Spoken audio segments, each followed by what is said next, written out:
माझ्या महाराष्ट्रातील बांधवांनो, भगिनींनो आणि मातांनो, पुन्हा एकदा नमस्कार. जय महाराष्ट्र. आज थोडं काही कालावधीनंतर भेटतोय.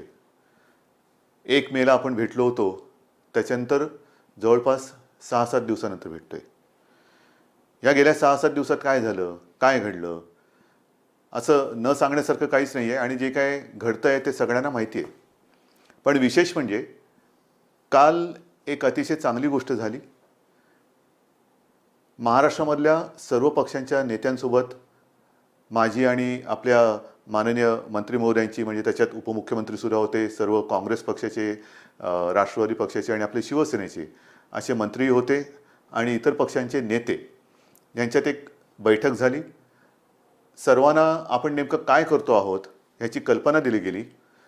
सर्वांना त्यांच्या सूचना काय आहेत, कुठे काही याच्यात उणिवा जाणवत आहेत का, आणखीन काही करायला पाहिजे का, ह्या सगळ्या त्यांच्या सूचना घेण्यात आल्या. आणि खरंच मला एका गोष्टीबद्दल समाधान आहे की सगळ्यांनी अतिशय मनपूर्वक खूप चांगल्या सूचना दिल्या. त्यातल्या बहुतेक सगळ्या किंवा बऱ्याचशा सूचना आपण अंमलातसुद्धा आणलेल्या आहेत आणि आणतोसुद्धा आहे. एकूणच कालची जी बैठक झाली त्याच्यामध्ये एकतेचं एक वेगळं दर्शन होतं. महाराष्ट्राची एकजूट, राजकारण बाजूला ठेवून सगळे पक्ष नेते, पक्षप्रमुख हे एकत्र आलेलं काल मला दिसलं आणि जो माझा आत्मविश्वास आहे तो आणखीन दुणावला. ह्याच्यामध्ये राजकारण नव्हतं. सगळ्यांनी मला सांगितलं की सरकार जे काही करतं आहे त्याच्यात आम्ही तुमच्या सोबत आहोत. आम्हाला जे जे काय वाटतं आहे हे आम्ही तुम्हाला सांगतो आहोत आणि आपणही त्यांना सांगितलं की वेळोवेळी तुम्हाला जे काही जाणवेल ते आपण सांगत राहा. आपण जे जे करता येणं शक्य असेल ते सर्व करू. ही अशी एक वेगळी एकजूट ही सर्व राजकीय पक्षांची, नेत्यांची एका चांगल्या पद्धतीने, चांगल्या वातावरणात त्या बैठकीमध्ये मला दिसली. आज खरं म्हणजे मी आपल्याशी बोलताना थोडासा व्यथित आहे. तो व्यथित एवढ्यासाठी आहे की आज पहाटे जे संभाजीनगर आणि जालनाच्या मध्ये त्या रेल्वे मार्गावरती घडलं, ह्या घटनेने मी खरंच एक मनातून असा दुःखी झालेलो आहे. हे जे मजूर इतर राज्यातले घरी जायला निघालेले आहेत, आपण त्यांना अनेकदा सांगितलेलं आहे, आजही मी सांगतोय की तुम्ही कुठेही अस्वस्थ होऊ नका, कुठेही बेचैन होऊ नका. राज्य सरकार पूर्ण तुमच्या सोबत आहे. मी यापूर्वीही सांगितलेलं आहे की इतर राज्यातले जे मजूर आहेत त्यांची आपण ठिकठिकाणी सोय केलेली आहे. जवळपास 5.5 ते 6 लाख मजुरांची सोय आपण राज्यात वेगवेगळ्या ठिकाणी केलेली आहे. त्यांची जेवणाची, खाण्याची सोय, त्यांच्यासोबत डॉक्टर्स दिलेले आहेत. आणि आता तर इतर राज्यांबरोबर आपली बोलणी सुरू आहेत. इतर राज्यांमध्ये सुद्धा ट्रेन, रेल्वे आपण सुरू करून ज्या ज्या राज्यांमधले हे मजूर जिथे जिथे जाऊ इच्छितात तिथे केंद्र सरकार, आपलं राज्य आणि ज्या राज्यात हे जाऊ इच्छित आहेत त्या राज्यांच्या सरकारबरोबर बोलून आपण ह्या ट्रेनची सोयसुद्धा केलेली आहे. सुरुवात झालेली आहे. 1-2-5 दिवसापासून ट्रेन सुरू झालेल्या आहेत. मुंबईतून सुरू होत आहेत, पुण्यातून सुरू होत आहेत. पण हे करत असताना गर्दी होता कामा नये. जर गर्दी उसळली तर तुम्हाला माहिती आहे धोका अजून आपल्या अवतीभोवती फिरतोय. धोका काय टळलेला नाही, संकट टळलेलं नाही आहे. गर्दी झाली तर पुन्हा हे सगळं ठप्प होईल. आणि म्हणून मला असं वाटतं की या सर्व मजुरांना मी सांगतोय, मजदूर आहेत, कर्मचारी आहेत, इतर नागरिक आहेत, कि आपको परेशान होने की कोई आवश्यकता नहीं है. आज तक जिस संयम आपने जो बनाए रखा है, संयम बनाए रखे. महाराष्ट्र की सरकार पूरी तरह से आपके साथ है. आपका सहयोग हम दोनों के लिए अच्छा रहेगा क्योंकि संकट बहुत ही गंभीर है. जैसे मैंने अभी अभी कहा कि महाराष्ट्र सरकार और जहां भी आप जाना चाह रहे हो उस राज्य की सरकार और केंद्र की सरकार आपस में बात चल रही है. रेलवे की व्यवस्था हो रही है, बस की व्यवस्था हो रही है. जैसे उपलब्धि बढ़ती जाएगी हम आपको बताते रहेंगे. पण हे करताना कुठेही अफवेला बळी पडू नका. कारण कोणतरी सांगते की इथून ट्रेन सुरू होणार, मग ही गर्दी तिकडे जाते. आता काल जे घडलं, आज पहाटे जे घडलं, अत्यंत दुर्दैवी आहे. खरं म्हणजे संभाजीनगरवरून ट्रेन सुरू होत आहेत, ट्रेन सुरू झालेल्या आहेत. पण ही जी लोक होती ती रस्त्याने न जाता रेल्वे रुळावरून निघाली. कारण त्यांना भुसावळला जायचं होतं. आता खरं त्यांना कोणी सांगितलं भुसावळला जायला, कल्पना नाही. पण भुसावळला जाताना चालून चालून थकली आणि मध्ये करमाड नावचं गाव आहे, तिथे त्या रेल्वे ट्रॅकवरती बसली. पहाटेचा सुमार होता, थकलेले होते, बसले, तिथेच डोळा लागला आणि दुर्दैवाचा घाला आला. खरंच हे अत्यंत दुर्दैवी घटना आहे. मी मनातून अत्यंत दुःखी झालो ह्या सगळ्या घटनेबाबत आणि पुन्हा पुन्हा सांगतो की कृपा करून जिथे आहात तिथेच थांबा. राज्याची यंत्रणा जी आहे ती आपल्या संपर्कात आहे. जसजशी आपली सोय होईल तसतसं आपण तुम्हाला घरी पाठवतो आहोत. तुम्हाला घरी पाठवल्याशिवाय आम्ही शांत बसणार नाही. पण शांती ठेवा, अस्वस्थ होऊ नका, कुठेही गडबड गोंधळ करू नका. अत्यंत शिस्तीत आणि संयमाने आपण हे काम करतो आहोत.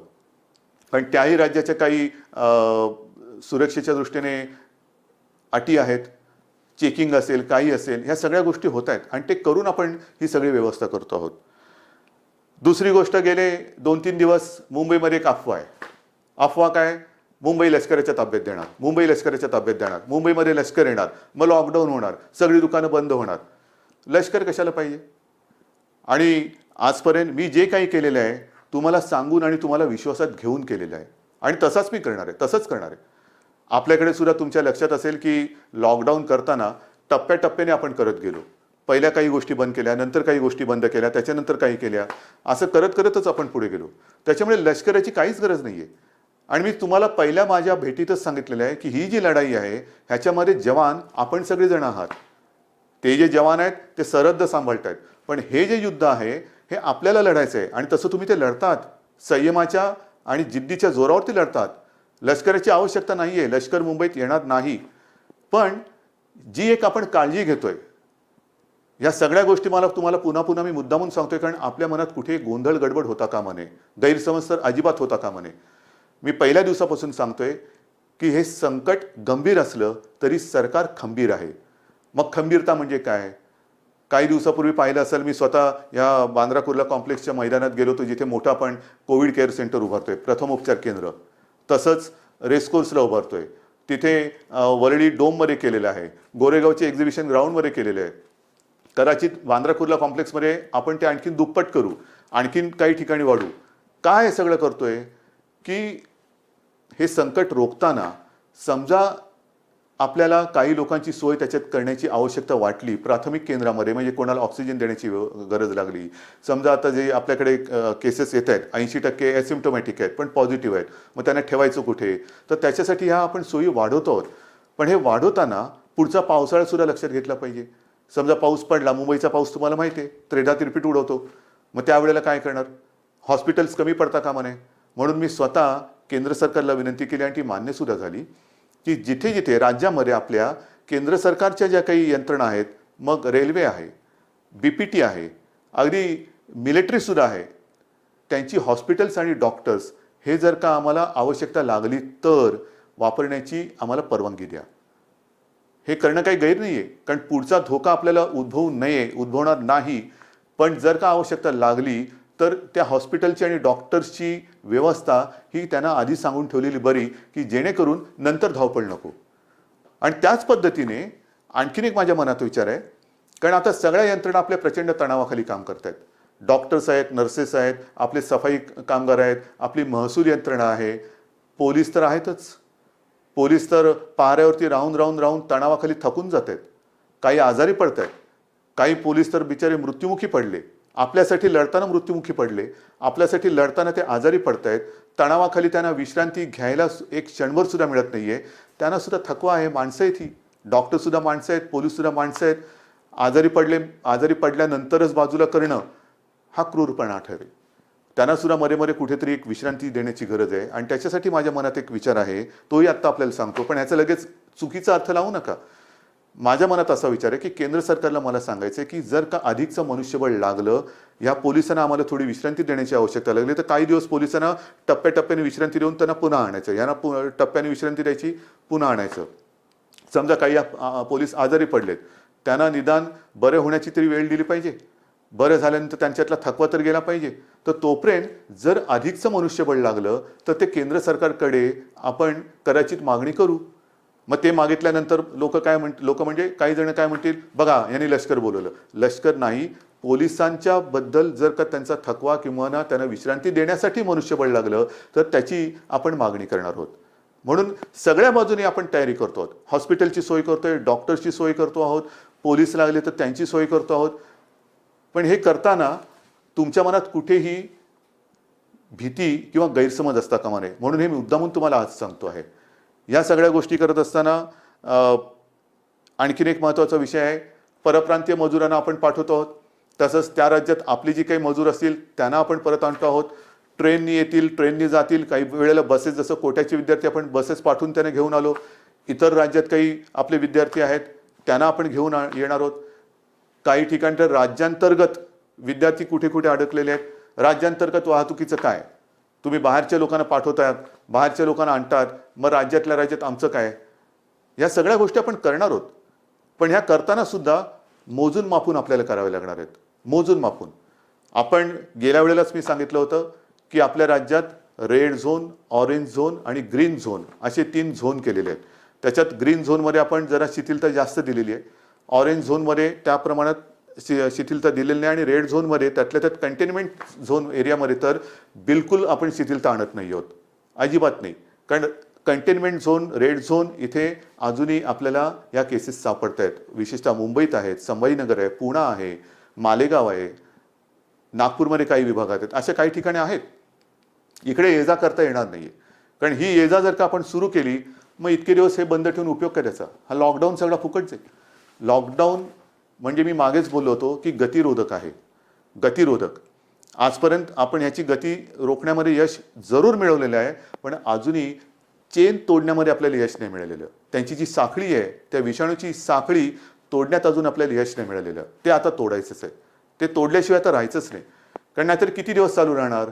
लॉकडाऊनचं काय होणार, 17 तारखेपर्यंत लॉकडाऊन आहे, पुढे काय होणार, किती दिवस आपण वाढवत राहणार. म्हणून आपला आता हा प्रयत्न असा असला पाहिजे की एकदाच काय ते आपण कडक ही सगळी बंधनं पाळूया आणि या विषाणूचा संसर्ग, ह्याचा जो काय प्रसार आहे तो कायमचा संपवूया. त्याच्यासाठी आता आपल्याला तयारी करायची. आणि हे करत असताना आता परदेशातून जी आपली लोक आहेत ती यायला सुरुवात होतील. काही ठिकाणी इतर देशात सुद्धा आपली लोक अडकलेली आहेत, काही विद्यार्थी अडकलेले आहेत. ते विमानाने त्यांची ये जा सुरू होईल, त्यांना पुन्हा क्वारंटाईन करावं लागेल. ह्या थोडंसं हे जेवढी आपण शिथिलता आणू तेवढी आपली जबाबदारी पण वाढते आहे. ती जबाबदारी पूर्ण ताकदीने आपल्याला पेलावी लागणार आहे. आणि म्हणून आपल्याला जी मी विनंती करतो आहे की आपलं जे सहकार्य आजपर्यंत तुम्ही दिलेलं आहात तेच यापुढे सुद्धा काही दिवसासाठी हे आपल्या सरकारला तुमच्यासाठी लागणार आहे. मग कोणीतरी मध्ये सांगतं की मुंबईमधल्या टेस्ट कमी करणार का, अजिबात नाही आहे.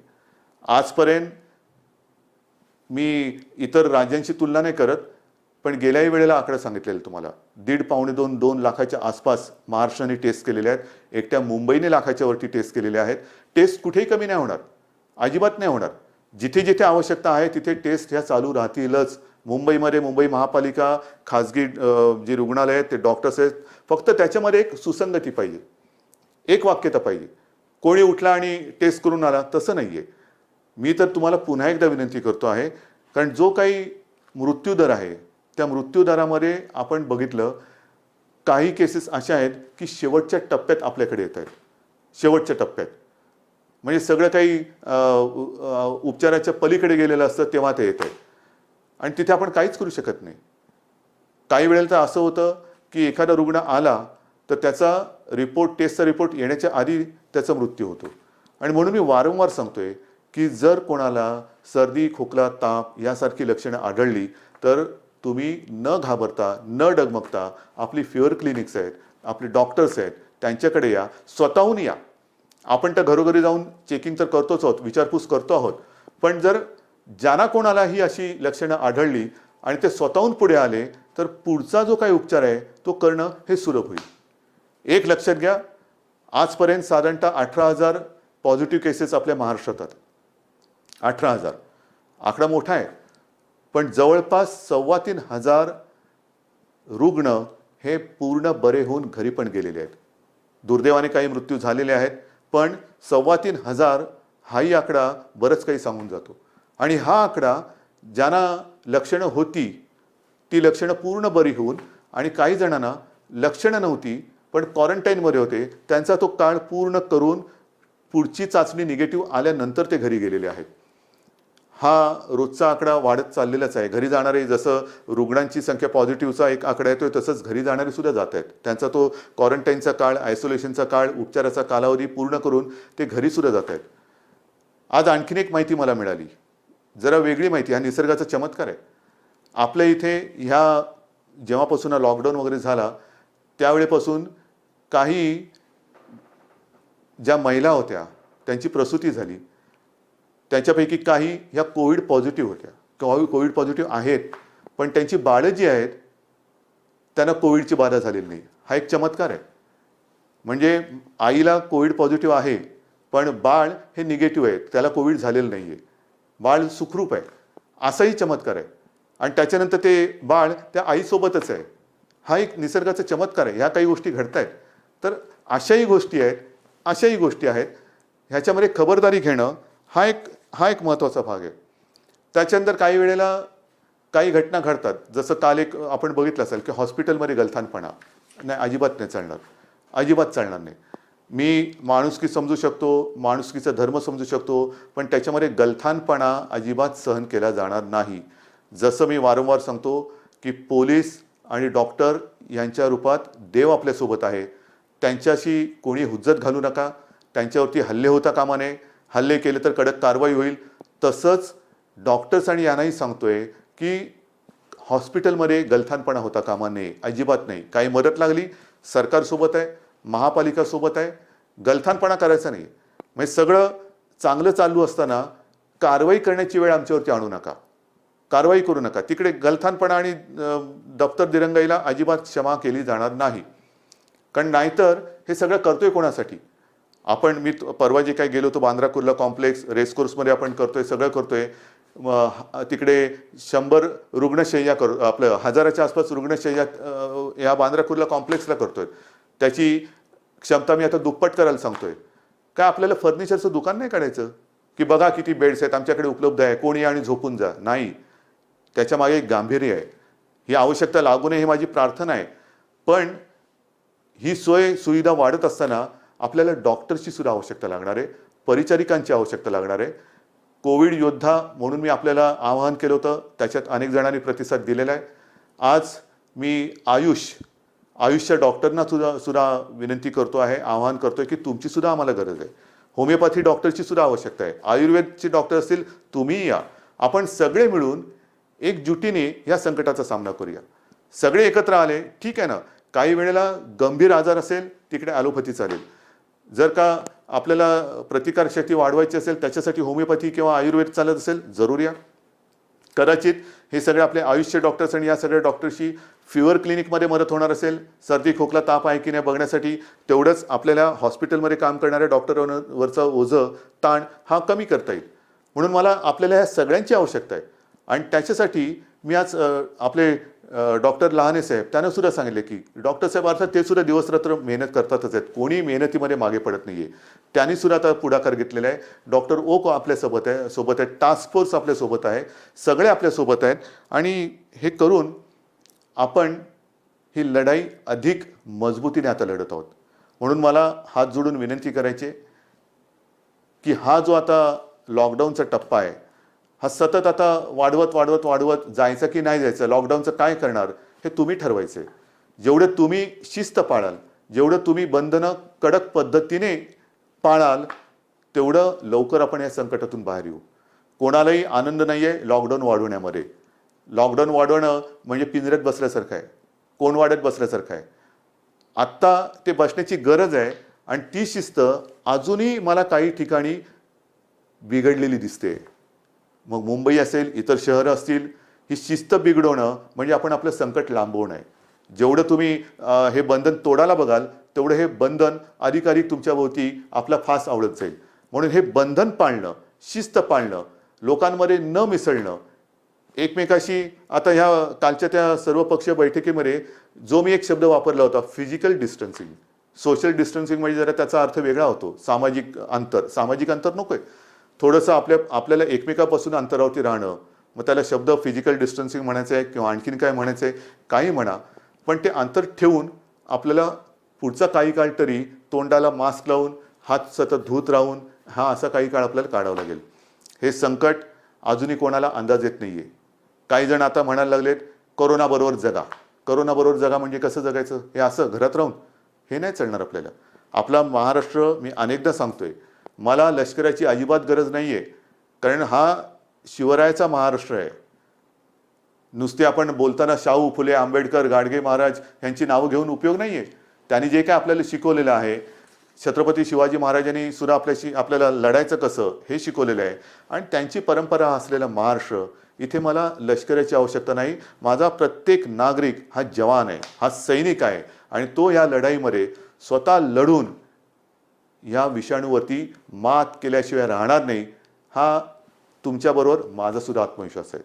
म्हणून पुन्हा एकदा सगळ्यांना सहकार्याची विनंती करतो, धन्यवाद देतो. जय हिंद, जय महाराष्ट्र.